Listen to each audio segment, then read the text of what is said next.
Cockroach Janata party నాయకుడిపై దాడి చేసినటువంటి 5 ముష్కరులు RSS, BJP, అలాగే హిందూ సేన, సనాతన ధర్మం పేరిట చేసేటువంటి అరాచకవాదులు బెయిల్పై విడుదలైతే వారిని ఘన సన్మానం చేసి వాళ్ళని అందరినీ కూడా పూలతో సత్కరించి ఇది చాలా గొప్ప పని చేశావు, ఇదే మన ధర్మం అని చెప్పారు.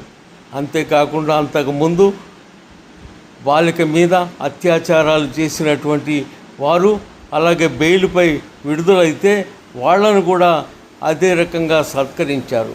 వీళ్ళ సంస్కృతి అంతే.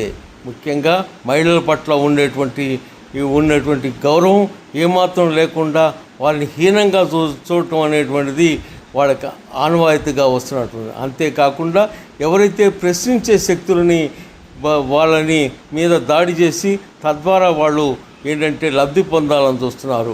గో రక్షక పేరు మీద గోవుల్ని అమ్ముతున్నారని, గోవుల్ని చంపుతున్నారనే పేరు మీద అనేక మందిని చంపడం జరిగింది.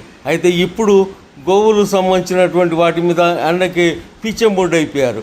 ముఖ్యంగా ఎవరైతే ముస్లిమ్స్ మేము గోవుల్ని తినం, వాటిని వధించం, మాకు సంబంధం లేదు, గోమాతను జాతీయ జంతువుగా ప్రకటించండి అని చెప్పేసి వాళ్ళు నినాదాలు చేసి వాడు ప్రకటిస్తే దానికి ఇప్పుడు భిన్నంగా గోవు అనేటువంటిది జాతీయ జంతువుగా మేము చూడం వాడు అని చెప్పేసి ఇప్పుడు ప్రకటిస్తున్నారు.